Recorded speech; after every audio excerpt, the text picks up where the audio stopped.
Outsourcing tends to have a bad reputation as being low quality. Partner Hero's value-based approach raises the bar for the outsourcing industry by investing in employee empowerment and career growth, paying above-market salaries, and maintaining a focus on quality and performance.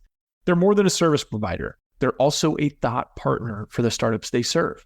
It's simple. Brands that care about quality customer experience choose Partner Hero. They offer flexible terms and the ability to scale quickly, perfect for startups, with quality assurance baked into every program and offices around the world. So Partner Hero can provide truly global coverage. Outsourcing has long been available mainly to big businesses, but Partner Hero is challenging business as usual by bringing the benefits of outsourcing to businesses of all sizes with short, flexible contracts and fast ramp-up times. 10 years ago, when we were launching the Action Catalyst, we could have used a few extra hands to help us scale quickly, even if it was just for a short while. You can bet that with their expertise, fast onboarding, and core focus on quality, Partner Hero would have had our attention. If you're ready to bring in outside customer support help for your startup that feels like it's a part of an existing team, check out Partner Hero. Head over to partnerhero.com/Action Catalyst to book a free consultation with our solutions team. Mention you heard about Partner Hero from the Action Catalyst, and they'll even waive the setup fee. Now, on to the show. From Nashville, Tennessee, Southwestern Family of Companies welcomes you to the Action Catalyst. Each week, we share insights and inspiration from movers and shakers in the world of business. Our goal is to help you increase your self-discipline, overcome procrastination, and help you to take action on all the things that really matter. Financial intelligence. What an important topic. And one of the most well-known names in the world of financial intelligence is none other than Dave Ramsey. Today we have his daughter on the show. She has a new book coming out, and we're going to talk about it. But what I love about this, the conversation and my debrief afterwards, is it's not so much about the logical elements of money. It's more about the emotional elements of money, and specifically one emotional element that really causes a lot of us to lose, not only with money, but to lose our confidence, to lose our self-esteem, to lose our self-worth, and to create pressure on ourselves, and to really start, spending time looking for joy and fulfillment and satisfaction in all the wrong places. That leads to all sorts of negative things. So you're going to find out exactly what that negative thing is. And more importantly, we're going to talk about some ideas to eradicate it. Specifically at the end of the show, I'm going to share 5 ways to stop doing this one negative thing and get over and having this issue in your life. So I hope you enjoy. Should be lots of fun. Stay tuned. We'll begin just after this message. This episode is sponsored by Southwestern Coaching. Southwestern Coaching has helped over 11,000 people increase their incomes by over 25% on average. As a successful salesperson, you know the importance of increasing your sales, but sometimes you might just need a little extra push and accountability to meet your goals and grow your business. Southwestern Coaching will help you increase your income through one-on-one sales and leadership coaching tailored specifically to your needs. Together, we will elevate sales. To schedule your free one-on-one business action planning session with a Southwestern coach, go to www.southwesternconsulting.com/Action Catalyst. Y'all know I'm a huge Dave Ramsey fan, and not just Dave Ramsey fan, but Lampo Group fan and Entre Leadership fan. And, of course, we've been to Entre Leadership. We had our team go. And Dave's daughter is Rachel Cruze, and she is amazing. And I've gotten a chance to build a little bit of a relationship, just a little bit over the last couple of years. And I've been so inspired watching her make a meteoric climb just to the top of this industry. And she's a great speaker. She's an amazing communicator. She regularly communicates in front of large audiences. And her first book, Smart Money, Smart Kids, was a #1 New York Times bestseller. And when she came to me and said, "Hey, I got another book coming out. Would you have me back?" As soon as I saw the title, I was just like, this is so genius. We have got to talk about this. Her new book is called Love Your Life, not theirs. And so I think it is such a key message. And Rachel is a wonderful messenger. So Rachel, welcome back to the show. Thank you so much. Thanks for having me back on. Such a fan of all you guys are doing too. So it is a pleasure. Thank you. So tell us, why this book and why right now? Well, I have found, more than ever, I feel like social media has made it easier for us to compare ourselves to everyone else. It kind of gives us this picture into everyone's world. And so I find, with statistics and as I go and talk to people are struggling with their money, but we don't see that side of the picture. Literally, we don't. And so really with this book, I walk people through 7 money habits for living the life that they want, not what everyone else is living, but the life they want to do it without debt, without stress, without worry.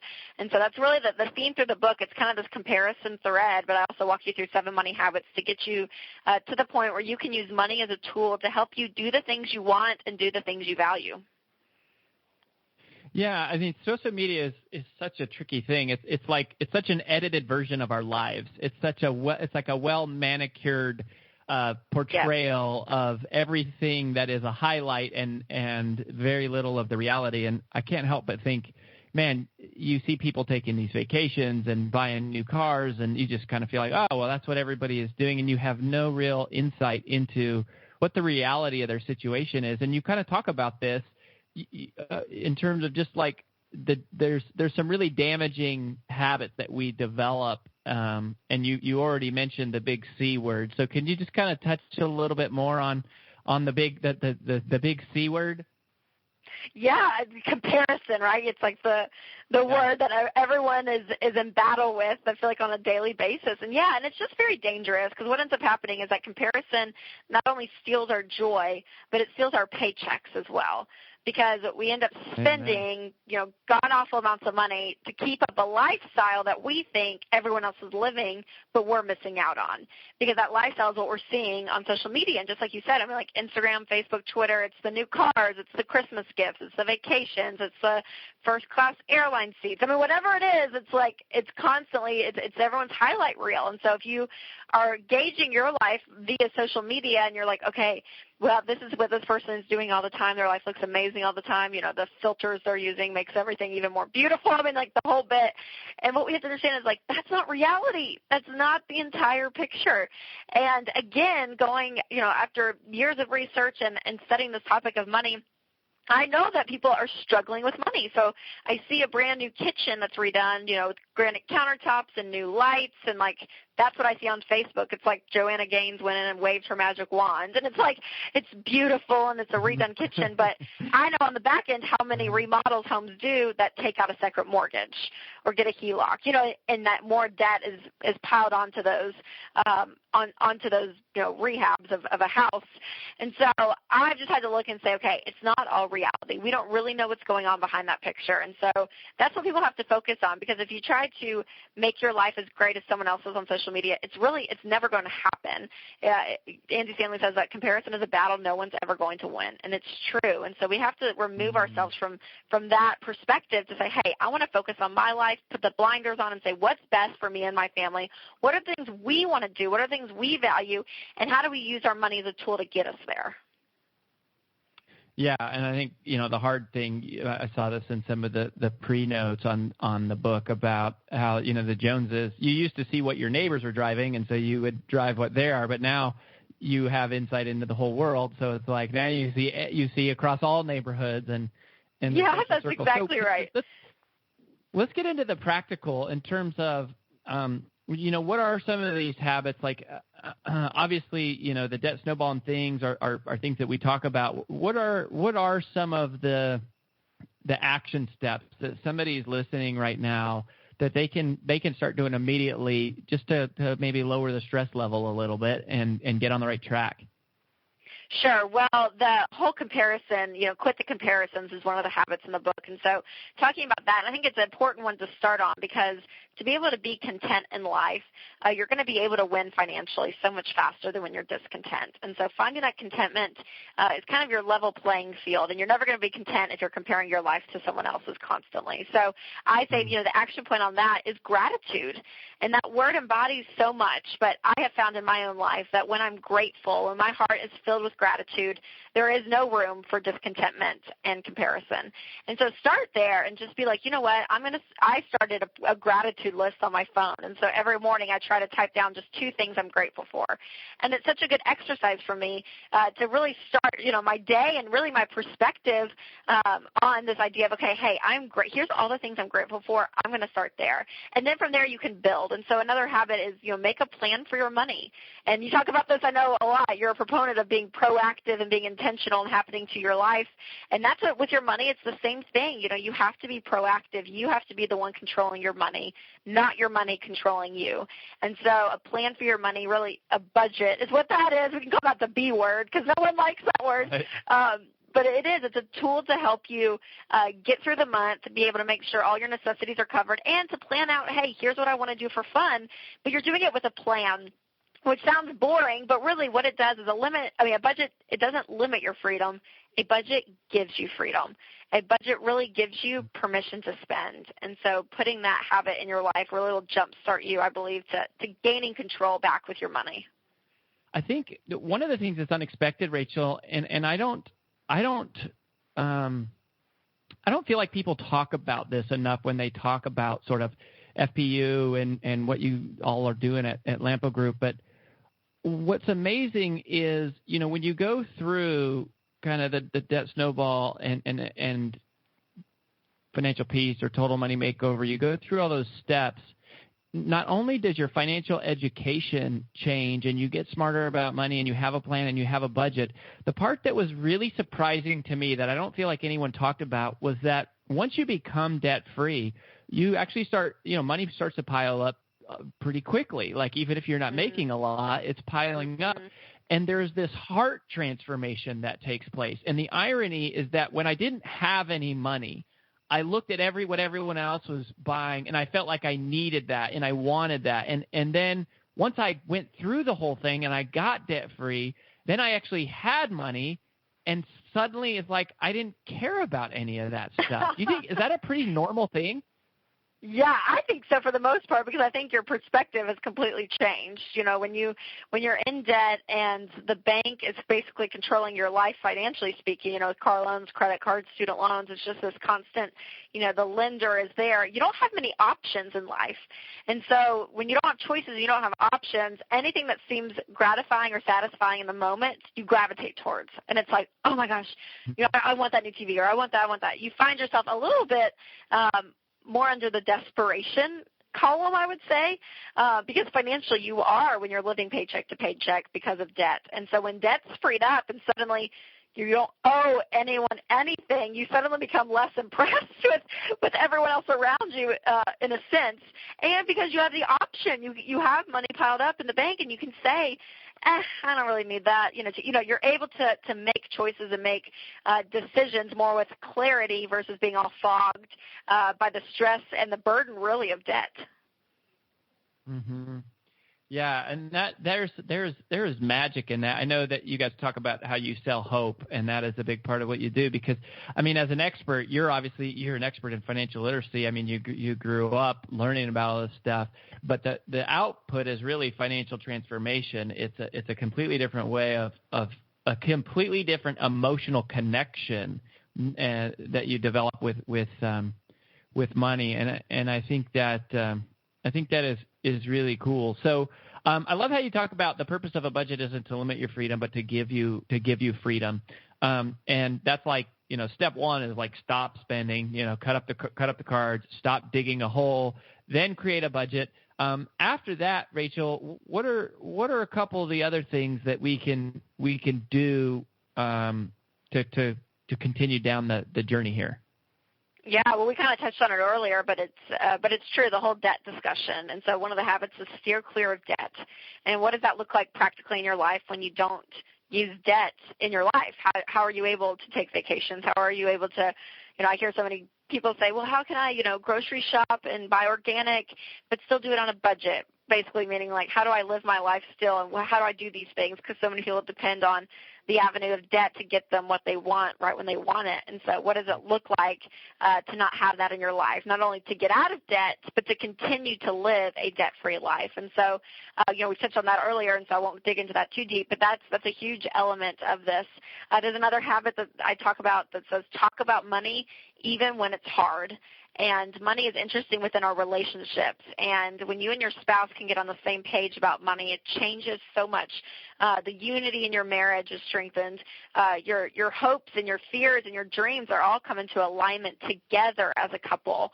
And this whole conversation with money around, spouses, but even parents to their kids. Even I've seen and talked to more adult children talking to their parents about money, because their parents, they don't have a will. They don't have these things in place. And so what do those conversations look like? And so really the relationship aspect of money is a habit that we all need to form. And it's hard sometimes. It's awkward. And it's so good that you guys, did this early on. I mean, even, you said while y'all were dating or engaged, being able to make this a habit in your life and your marriage, it's so healthy. And so walking through that is key. Yeah. So I want to shift the conversation a little bit here, just since I have you for a few minutes, and it's hard to catch you these days.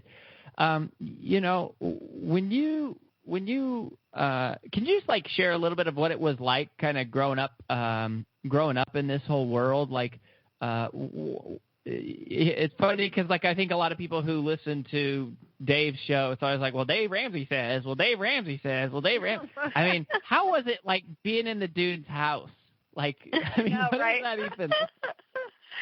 Yeah, I think some people assume like an extreme case that we had like mutual fund parties and, budget meetings and camps on the weekends and all this stuff. And really that wasn't the case at all. Mom and Dad, they were nowhere obsessed with this topic.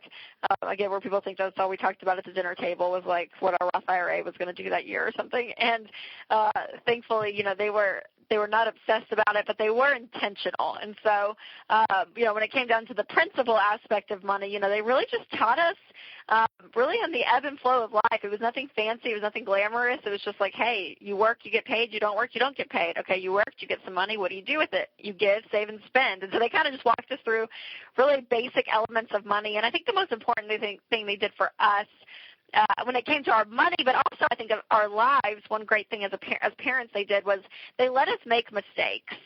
And for me, that was so key because I think you learn so much from those mistakes. And yes, you can learn without making mistakes and see other people's mistakes and be like, okay, I don't want to go down that road.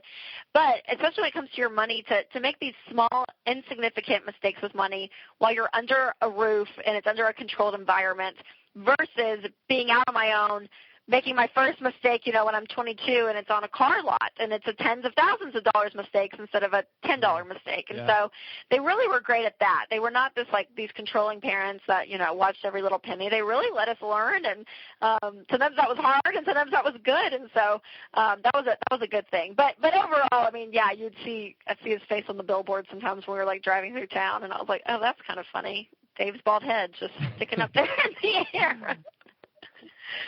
And I think one thing that's been really so fun is to see you, just develop your own identity and your own passion for this. And what does that look like in the future? Like, what is the vision for Rachel Cruze in terms of like moving forward in the direction?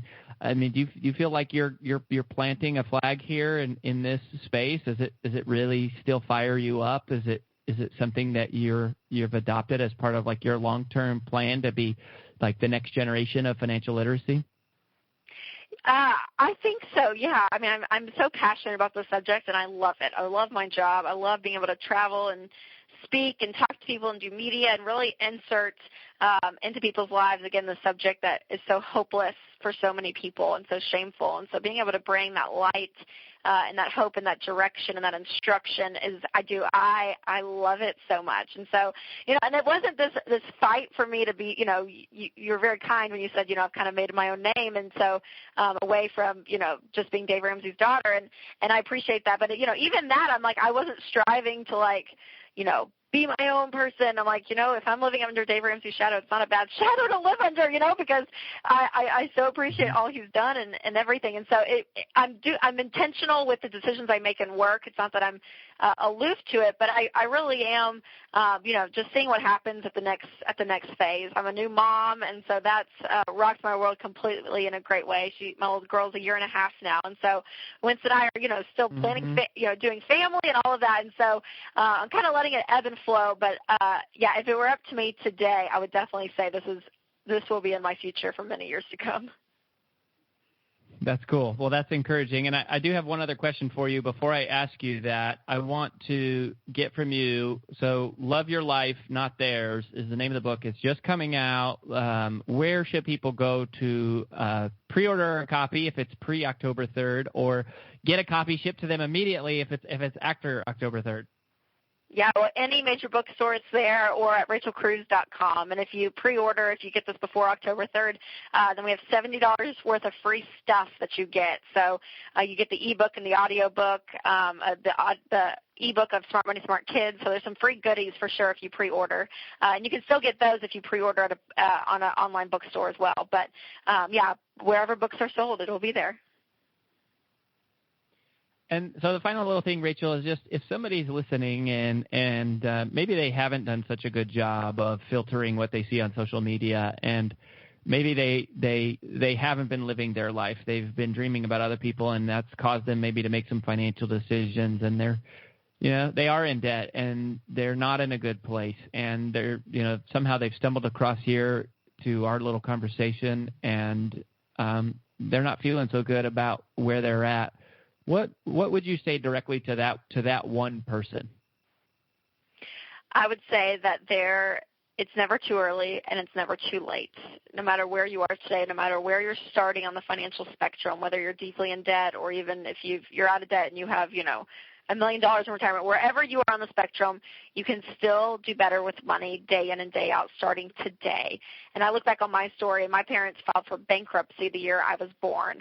And so if they can come out of it and raise a family that is out of that tradition of debt and have changed their family tree, anyone can. So don't let your past mistakes hinder your future.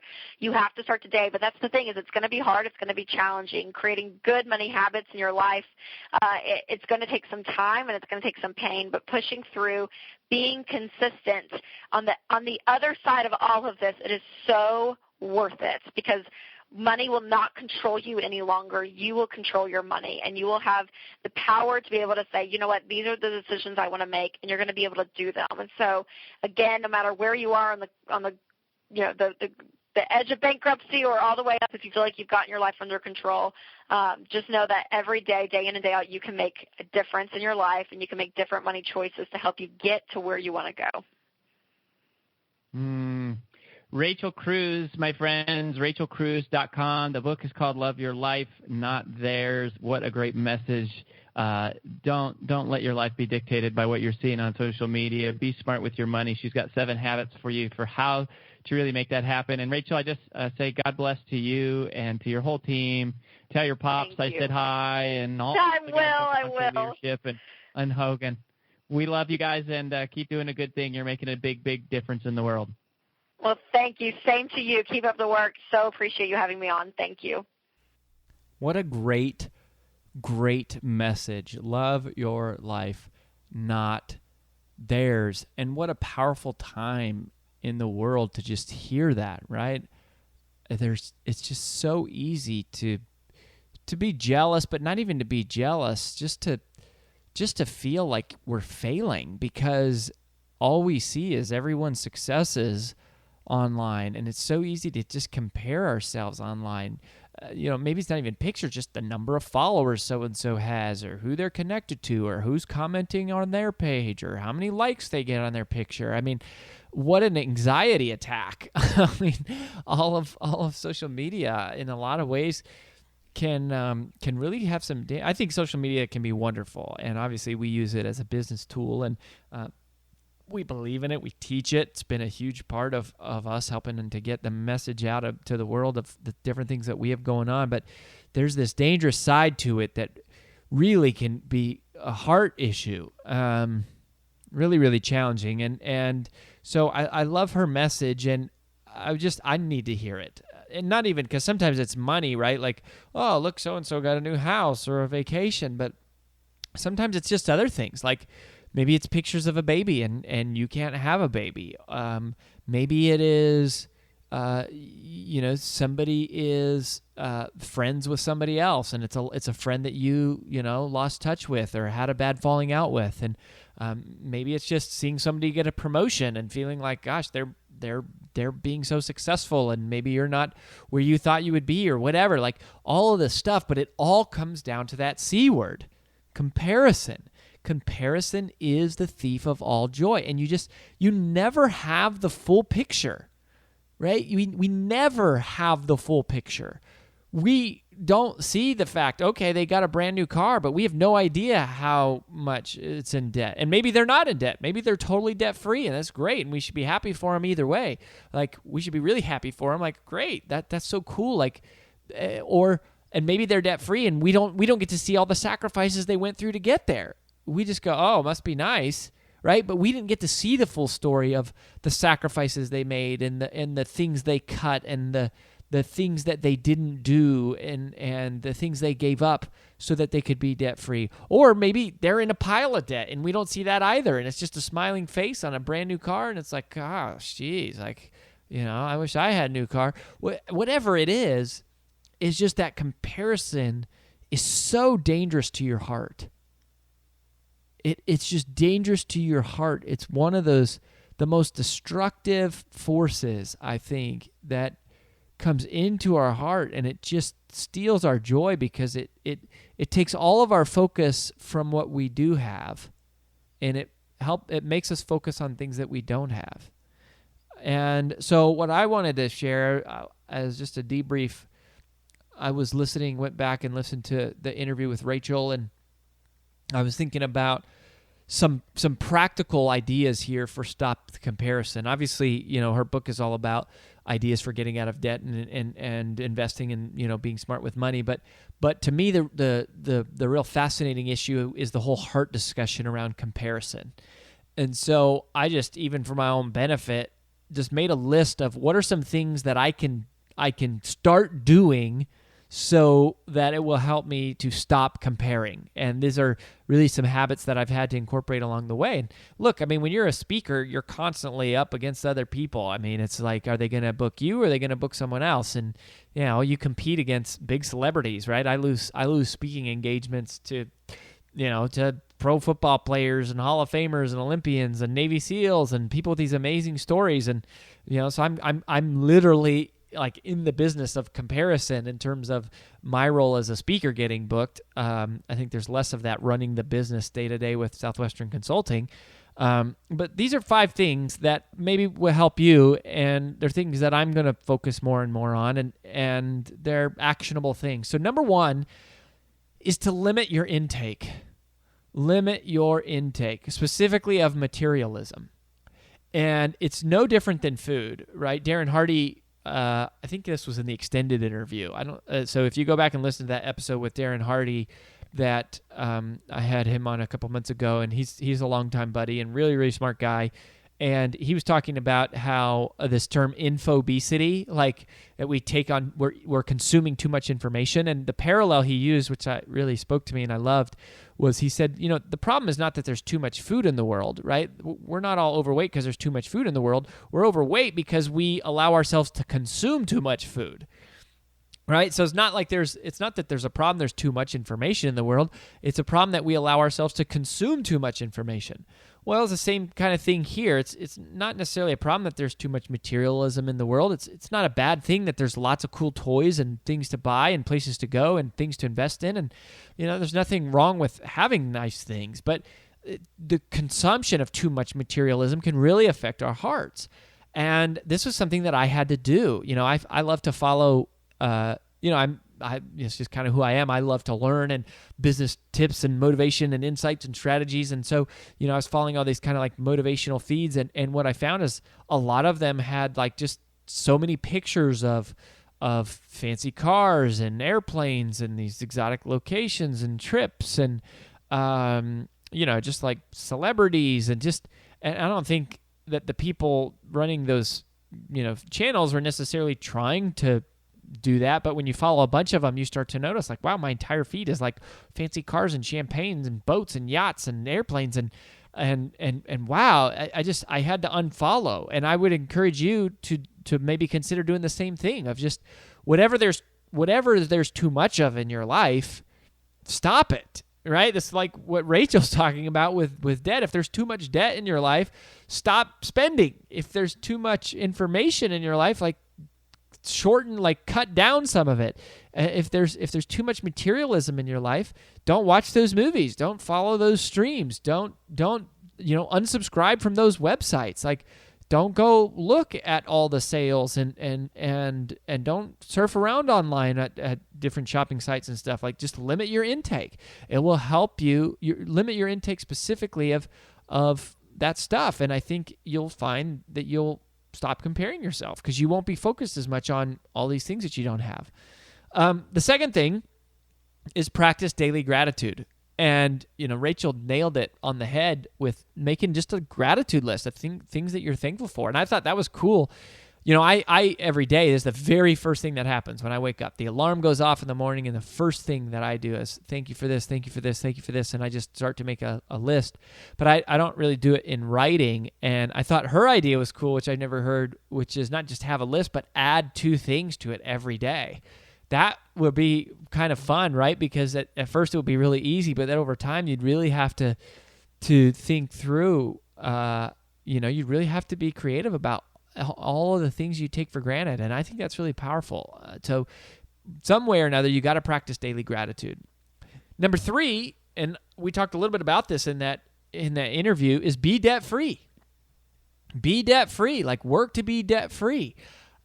Why? Because being debt-free, there is this transformation of the heart that takes place that causes you to stop comparing. Because a part of the journey of being debt-free is you have to give up buying stuff. Like you have to. There's no way, unless somehow your income just skyrockets from something. But for most of us, like the way you become debt-free is you have to cut out things.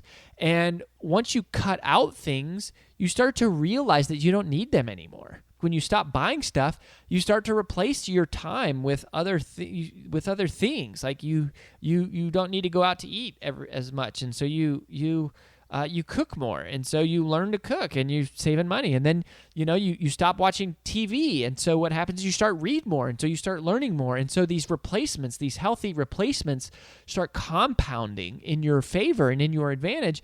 And very quickly, you have this heart transformation, and you don't even miss those things. You don't even miss those things after a while because you've replaced them with these other things that are better for you. And it's like you don't even miss them because your life has improved a lot of times. And I love what Dave Ramsey says at the start of the radio show. I haven't actually listened to the show in a long time. I used to listen to it all the time, but this is the Dave Ramsey show where the paid-off home mortgage has replaced the BMW as the status symbol of choice, something like that. And that's really true. Like when you focus on debt-free, it's like you're playing a different game. You're no longer playing the game of how much stuff can I have and acquire. You're playing a different game, and it's a different goal, and you measure yourself by different standards, and that's really powerful. It's really powerful, which lead to number 4 and number 5, actually. But number 4 is to focus on giving. So as a part of learning to play this different game, one of the great games to play is the giving game. And instead of focusing on how much stuff can I get, or what's the newest thing I can get, or how soon can I get that new car, that new whatever, you actually focus on giving, and you set giving goals. And you say, gosh, I'm going to set a goal to give. If you've never given $50, give $50 and focus on giving. And you find, too, that you will get much more satisfaction and enjoyment from what you give to people than what you get, right? I mean, go buy a new pair of jeans. It's really cool for a while, maybe a month. And then after that, it's they're the old jeans. But when you give, there's this really sustainable and powerful feeling of what it does for you. So focus on giving. And then finally, and this is the last one, which is interesting because this one is a completely different way of thinking about it. Number 5 is monitor investable income. Monitor investable income. So this is, again, back in that vein of learning to play a different game. And one of the things that I have learned from really wealthy people, and the person specifically who said this was Nito Cobain.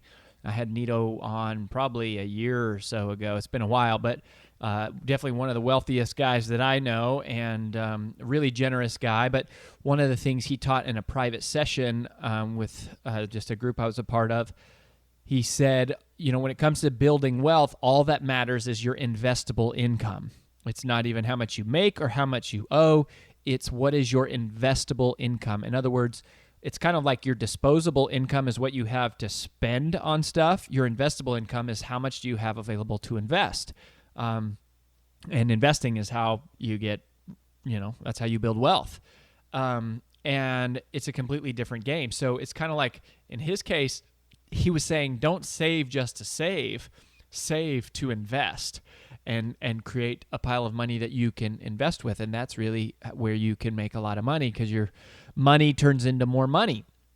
And so that's a completely different game, right? It's just instead of being pressed at the idea of, a new car or a new house or a fancy trip or whatever, it's like, the game that I'm playing is I'm trying to build up investable income. I'm trying to have assets that I can use to make investments, because that's a different game, and it's a big game, and it's a different thing. Most people don't even know that game is going on. So monitor your investable income. So that's 5 ways to stop comparing yourself to others. Limit your intake of materialism, practice daily gratitude, be debt-free, focus on giving, and monitor investable income. And just, the last little thing here to leave you with is don't compare. There's just no need to compare.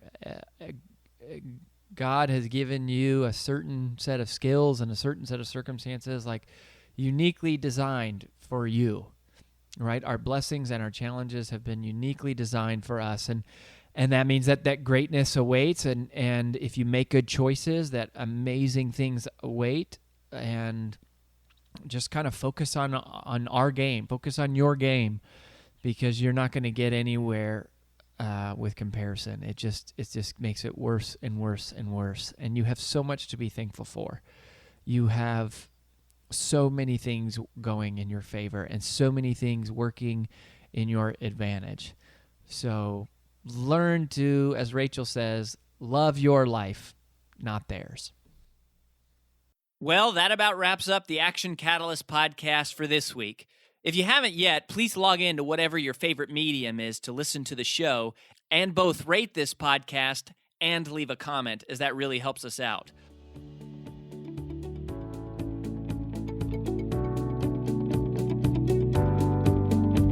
If you enjoy this podcast, please make sure to subscribe, leave a review, and screenshot this episode to share with your friends on social media. Make sure to follow us on Facebook and Instagram at Action Catalyst, and subscribe to our video podcast on YouTube. Thanks for listening.